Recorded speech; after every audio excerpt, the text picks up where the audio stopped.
In today's reading, we will going to have love reading and message from your person.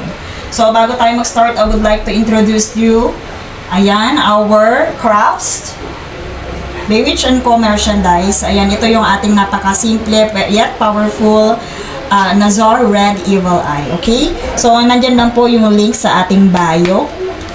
And let's start with this love situation. Fascinated watching. Settlement, agreement. Okay.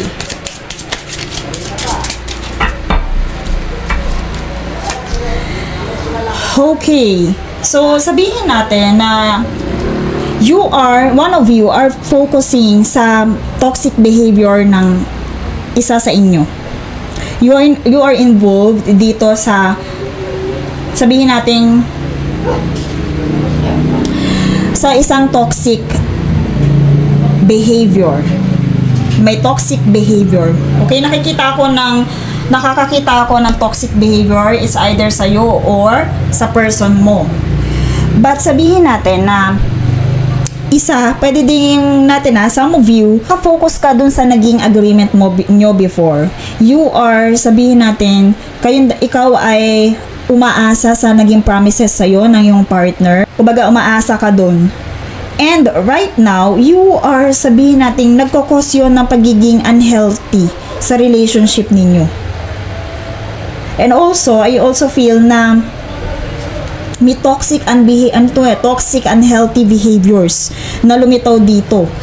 Maaaring dito, maganda ang agreement ninyo with your person. You are parehas, sabihin natin, nakafocus kayo doon. Pero parang may lumilitaw ditong toxic. Okay? So, let's see the confirmation card. Kung ano ang confirmation ng card natin dito. Anong ibig sabihin nitong toxic na to? And kung tinatanong mo, kanino siya ito? May tendency din na your person focus sa'yo. Pwedeng ganon. Pero meron kasi ditong naging unhealthy behavior. Nakafocus lang sa'yo. Ayan, okay. Balance, union. Light-hearted. Maganda naman ang energy ng lumitaw dito So dito kasing focus na to is for you only. They are fascinated with you. Sa'yo lang siya nakatutok. And when it comes to this, kasi kumbaga isinisettle niya ang isip niya na ikaw ang kanyang kapareha, ka-counterpart. Okay, so things are coming to light. Meron din, sabihin natin kung ano man to, meron ding you are urged or you are, sabihin natin, called to adapt. Ano to? Meron pa parating na sabihin natin, you are called to adapt this regarding dito sa inyong situationship or relationship. So, kung ano man yung change na yon, kung nakikita nyo, transformation and growth. Kung meron ng toxic na behavior dito sa person mo, meron yung pagbabago. Kasi, ito, kumbaga, nakafocus lang naman siya sa'yo. Wala akong nakikitang iba. Nakafocus sa'yo yung tao mo, yung person mo. Nakafocus siya doon sa agreement ninyong dalawa. And i-consider ka na ikaw ang kanyang partner. Okay, i-consider niya na ikaw ang kanyang partner. So, kung meron ka man nakikita na toxic behavior sa person mo, mababago din yun. Nandiyan yung transformation. Mag-grow din siya. If ever na may nakikita kang unhealthy behavior sa kanya. Or baka wala pa, meron siya makasanayan. Wow, ang ganda. This relationship are blessed. You are going to have to receive sabihin natin, good luck. Kagaya dito. Yung din kasi dragonfly, nagsisimbolize din yan ng good luck. And sabihin natin kung ano ano sa'yo destiny. Okay. Kung hindi pa kayo kasal, ikakasal kayo. Dahil yan ay destined. Settlement. Ayan o. Kung hindi pa kayo kasal, ikakasal kayo, syempre. With the settlement card. Ikakasal kayo and yan ay naka-destined sa inyo na mangyari.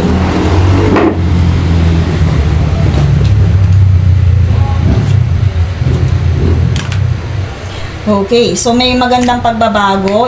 Kung ano man yung mga unhealthy behaviors ng person mo, meron magandang pagbabago, meron renewal. Okay. So, sa ngayon, right now, ang nakikita mo sa kanya, kung anong ito mang unhealthy behavior na to, parang hindi mo na inaasahang mababago pa. Kung ano man yun, ha? Pero meron nandito yung Phoenix So, sabihin natin na, ba't ganun? May poison na nangyayari. May poison dito na lumitaw. Ano tong poison na to? And deception. Merong gustong, merong gustong manglaso ng isipan.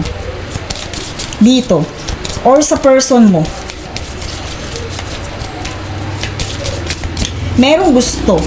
May snake na lumitaw dito.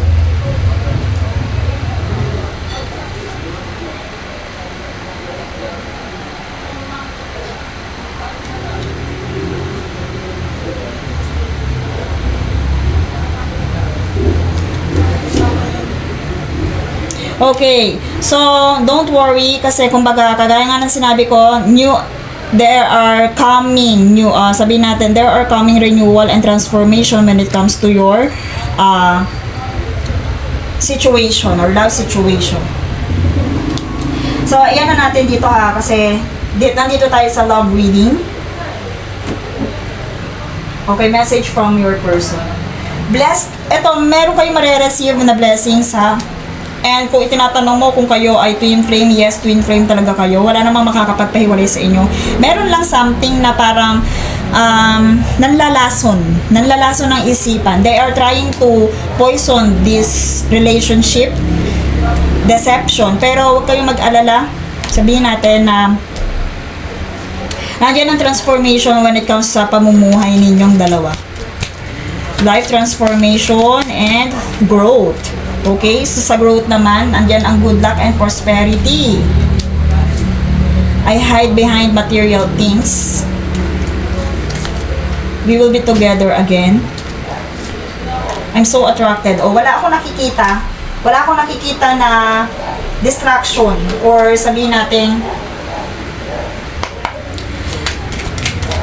wala akong nakikita na, ito yung gusto niyang sabihin sa'yo. Wala akong nakikita. Okay, you are my everything. Mahal ka ng taong to. Okay, they are waiting for you and you have so many choices and options. So, kumbaga, mahal ka ng taong to, sabihin na natin na feeling niya you are the prize. Okay? Yung pagmamahal na meron siya sa'yo, sabi, ang ganda naman ng ano na to. When it comes to love, napakaganda. They are focused on you. Okay? Iniisip niya na you are the prize, you are their everything. And sabihin niya, maraming pwedeng magkagusto sa iyo, maraming pwedeng sabihin, marami kang option na pwede. Kaya, kumbaga, feeling niya, you are their prize. Mahal ka ng taong to, okay? So, may tendency lang na baka may mag-poison ng kanyang isipan ng kanyang isipan, kaya may sometime na parang pwedeng makapagpabago sa kanyang behavior. Pwedeng ganon. May snake kasing lumitaw dito Pero huwag kayong mag-alala kasi when it comes to your relationship, merong magandang transformation na magaganap because of the blessings of prosperity. Maaaring makareceive kayo ng blessings and prosperity. And let's see.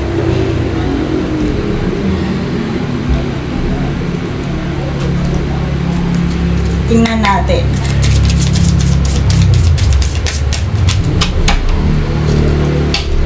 Diba? Just trust. You need to have trust in a relationship in order for it to flourish. So, kung hindi ka pa nagtatrust sa kanya, ayan, love ka talaga ng taong to. Ano ka ba? They are so attracted to you. Okay? You are their everything. Wag mo siya masyadong pag-isipan ng kung ano-ano. Okay?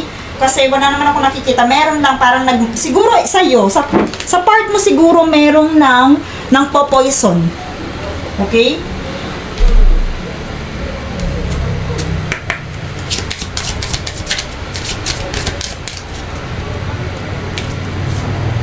Very soon, clearly decide what you want so that it comes to you right now.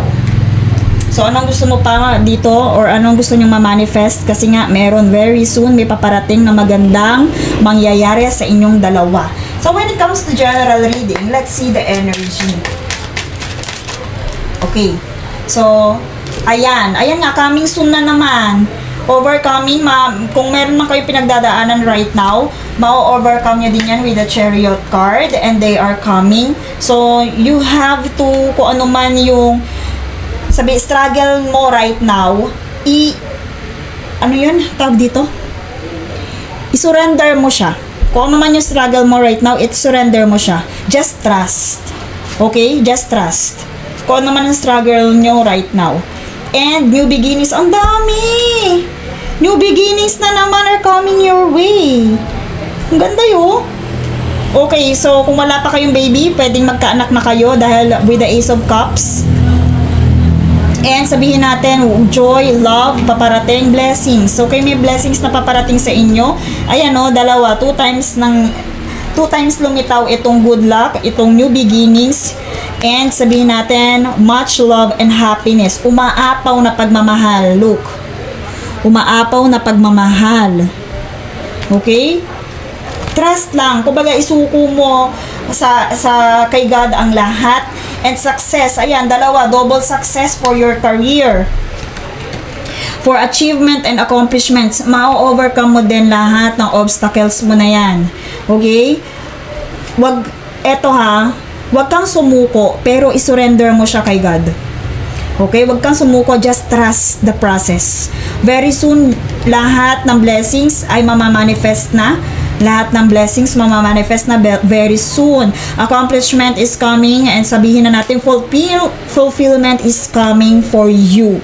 So, eto, napakagandang transformation yan. Renewal and transformation, new beginning. Napakaganda ng mga cards mo, lalo na sa love. So, kung meron ka mga dinaranas right now, ma-accomplish mo din yan, ma-overcome mo yan.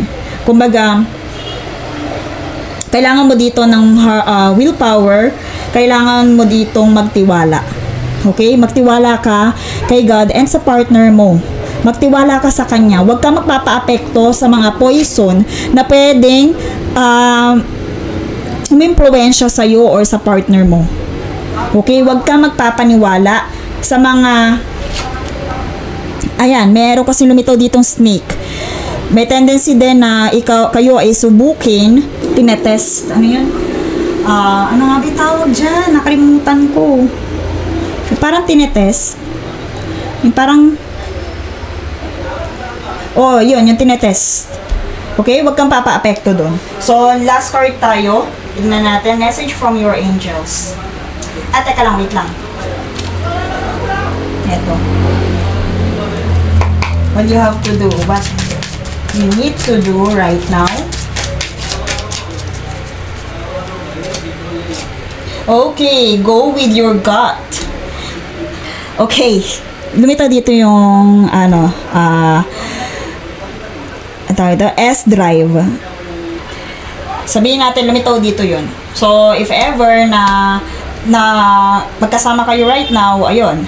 Ito din kasi yun. More on passion, more on sabihin natin emotional fulfillment. And dito sa Carnelian, very sabihin natin lustful energy, napaka sacral energy. Sa sacral energy to, more on creative energy. Ano man yun, projects man yun, or baby. So, go with your gut. So, find your creativity.